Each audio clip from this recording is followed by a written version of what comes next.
சகோண்ண, இது ப்ரெஸ் மீட்டு. நீங்கள் ஒயிட் ஹவுஸ்லேருந்து யாராவது கேமரா இருக்கா? அவர் பேசுனதை கட் பண்ணி வச்சுக்கிட்டீங்கன்னா இனிமேல் ப்ரொமோஷனுக்கே வர வேணாம் நீங்கள்.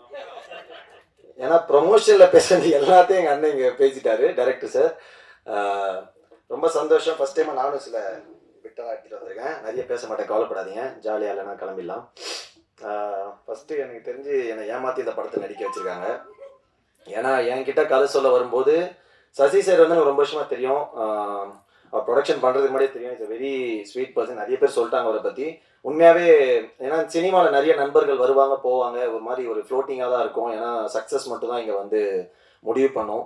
பட் அதை மீறி சக்ஸஸ் இருக்கும்போது நிறைய பேர் இருப்பாங்க. ஒரு 2 படம் ஓடலைன்னா யாருமே இருக்க மாட்டாங்க. நம்ம அது ரொம்ப நேர்மையான அன்பு நினச்சி பழகிட்டு அதை நம்ம ஏமாந்து தான் போவோம்.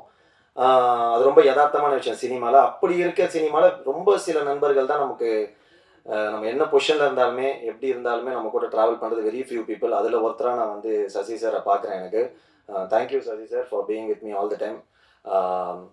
பட் இந்த கதை வந்து அவர் ஃபஸ்ட்டே பிட்டை போட்டார் ஒரு ப்ரொடியூசராக. நான் வந்து ஒரு கதையை கேட்டு நான் அனுப்பிச்சு ஒரு ப்ரொடியூசர் எனக்கு படம் பண்ணுற நிலைமையில நான் இல்லை.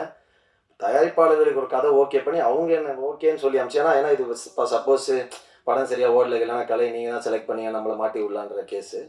அப்படி இல்லாமல் உண்மையாக சார் நீங்கள் தான் செலக்ட் பண்ணி இந்த கதையை எனக்கு அனுப்பிச்சார். நான் கேட்டேன். அதே மாதிரி என்கிட்ட வரும்போது விதார்த்தன் இந்த கதையை செலக்ட் பண்ணிட்டாரு அப்படின்னு தான் சகோன்னு சொன்னார். உண்மையாக கதை ரொம்ப நல்லா இருந்தது. கேட்டோன்னே பயங்கரமாக பிடிச்சிருந்தது. அதே மாதிரி விதார்த்தனோட கதை செலெக்ஷன் பற்றி நமக்கு தெரியும். நான் ஆனால் கதையை கேட்டு முடித்தோடனே அந்த ரோல் நான் நடிக்கிறேன் கேட்டேன். ஏன்னா இப்போது பிரதாப் சொன்னார்ல, அதுதான். ஏன்னா இப்போ எனக்குமே அந்த பிரச்சனை பயங்கரமாக இருக்குது. இந்த கதையை கேட்டோன்னே நீங்கள் மட்டும்தான் நடிக்க முடியும் அதுன்றதான் சும்மா ஜோக்கு. யாருனாலும் நடிக்கலாம் கண்டிப்பாக. இப்போ இன்றைக்கி இருக்க தருணத்தில் எனி ஒன் கேன் ஆக்ட். ஆக்சுவலாக இப்போது ராமரன் சொன்னாங்க உங்களை நடிக்க கூப்பிட்டாருங்க. அது தப்பே இல்லை. Any one can act. இப்போன்னு கிடையாது, எப்போவுமே அது இருந்தது. பட் இப்போ ரொம்ப சூப்பராகவும் அது கொஞ்சம் ஓப்பன் அப்பாகவும் ஆகிடுச்சு. இப்போ நல்ல கதை, நல்ல right time, right opportunity, right release இருந்ததுன்னா கரெக்டாக மக்கள்கிட்ட கொண்டு போய் சேர்க்கறதா எனி ஒன் கேன் ஆக்ட். நம்ம நிறைய பேர்கிட்ட பார்த்துட்டே இருக்கோம். இப்போ everybody is acting, music director, பெரிய தயாரிப்பாளர் பசங்க, நடிகர் பசங்களாம்.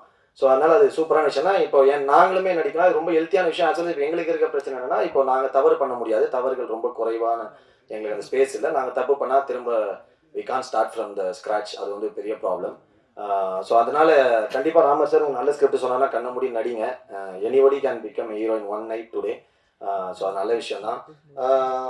Thank you so much. நிறைய பேசணும்னு நினச்சேன், பட் சகோன் நிறைய பேசிட்டாரு.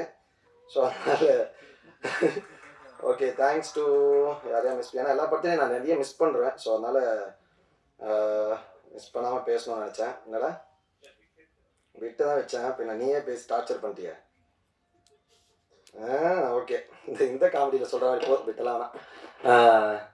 இந்த மாதிரி நிறைய பில்டப்லாம் கொடுத்தாங்களா படம். ஒன்றும் இல்லை, it's a investigation drama. It's a nice film, nice script. கண்டிப்பாக நல்ல படம். இந்த மாதிரி இந்த பிரின்ஸ் படத்தில் சொல்கிற மாதிரி இந்த மாதிரி நிறைய படம் வந்திருக்கு. ஆனால் இதான் முதல் தடவை அப்படின்ற மாதிரி. It's a very nice script. நிறைய நல்ல ஆக்டர்ஸ் இருக்காங்க. ஷூட்டிங் வாஸ் வெரி ரொம்ப ஜாலியாக இருந்தது. விதார்த்தனை கூட நடித்தது. அதுக்கப்புறம் சந்தோஷ். நான் அந்த பாயிண்ட் எதுவும் சொல்லணும், சந்தோஷ் பற்றியா சொல்லணும், அதான் வேறு லைனில் போயிட்டேன். எனக்குமே அந்த இது இருக்குது. ஏன்னா இப்போ நானுமே ரொம்ப சீரியஸான ரோல்ஸு பயங்கரமாக நீங்கள் இந்த மாதிரி ரோல் நடிங்க, இந்த மாதிரி ரோல் நடிங்கன்னு சொல்லிட்டு. ஏன்னா ரியல் லைஃப்பில் வந்து நான் என்னை மீட் பண்ணுறேன் ஃபேமிலி மெம்பர்ஸ், ஃப்ரெண்ட்ஸ் எல்லாருமே கேட்குறது தான், நீ ஏன் வந்து ஜாலியாக இருக்கானா படங்களில் வந்து உனக்கு சீரியஸான ரோல்ஸே கொடுக்குறாங்க அப்படின்னு. தெரில, நம்ம ஆக்டிங்கிறது எந்த ஆக்டிங் வேணாலும் எக்ஸ்ப்ளோர் பண்ணலான்றது தெரியும். பட் டைரக்டர்ஸ் அதை ஃபஸ்ட்டு பிலீவ் பண்ணணும். பட் நான் ராஜாமதினு ஒரு படம் பண்ணேன் ஜாலியாக.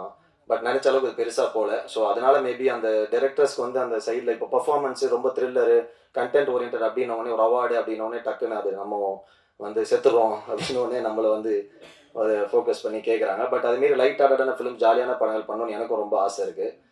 அந்த மாதிரி கதைகள் இப்போ சகோனை வந்து சந்தோஷ் மேலே வச்ச நம்பிக்கைமாக ஏதாவது டேரக்டர்ஸ் மேலே வச்சேன். ஏன்னா ரஞ்சித் சார் வந்து நான் நட்சத்திரம் நகருக்கு இது பண்ணேன்.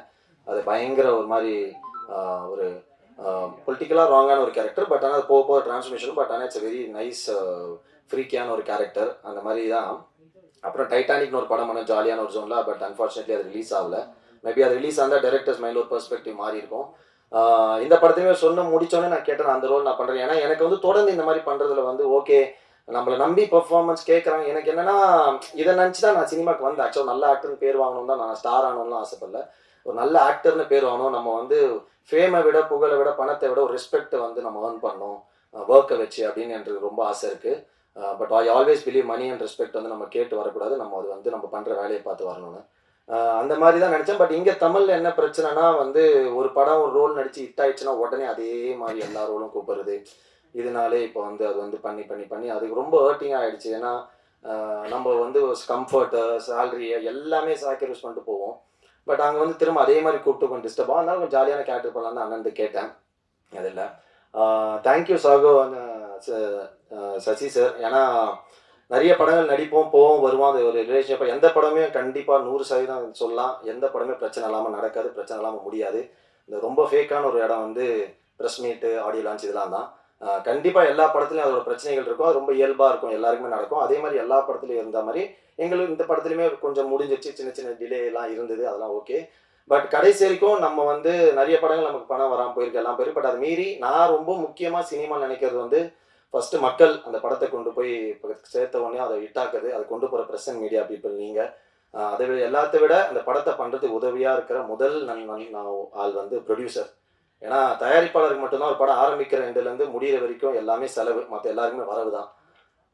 ஆனால் அந்த படம் ஓடிச்சுனா தான் அவருக்கு லாபம், அப்படி இல்லைனா இல்லை. ஸோ எனக்கு என் சொந்த அண்ணன் தம்பிங்க இல்லை ஃபேமிலி வந்து நமக்கு காசு தருவாங்களா, ஹெல்ப் பண்ணுவாங்கன்னு தெரியல. பட் ஒரு ப்ரொடியூசர்னு தெரியாமல் நமக்காக இவ்வளோ பணம் போட்டு படம் பண்ணும்போது அவங்களுக்கு கரெக்டாக அந்த பணம் ஃபுல் பயங்கர பெரிய லாபம் இருந்தால் கூட போட்ட பணம் வரணும்னு நான் நம்புவேன். ஸோ அதனால் நமக்கு முடிஞ்ச அளவு விட்டு கொடுத்து போகலான்னு சொல்லிட்டு எல்லாத்தையும் விட்டு கொடுத்து போவோம். அந்த மாதிரி இந்த படத்தை வந்து பண்ணி ஒரு விஷயம் கூட எங்களுக்கு குறை வைக்காமல் அவ்வளோ சூப்பராக பார்த்துக்கிட்டாரு சசி சார். Thank you sir.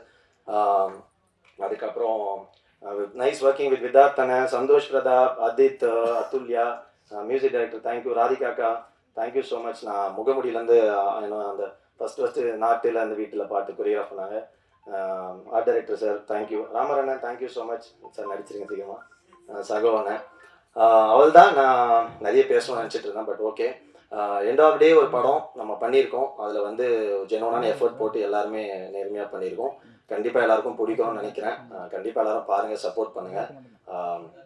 கண்டிப்பாக இந்த படம் உங்களை டிசப்பாயிண்ட் பண்ணாது, ஒரு சூப்பரான ஒரு படமாக இருக்கும்னு நினைக்கிறேன். எல்லா படம் மாதிரியும் கண்டிப்பாக நம்ம எல்லா படத்தையும் போய் தேட்டரில் பாருங்கள், இதையும் பாருங்கள், சப்போர்ட் பண்ணுங்கள். Thank you so much. Love you all.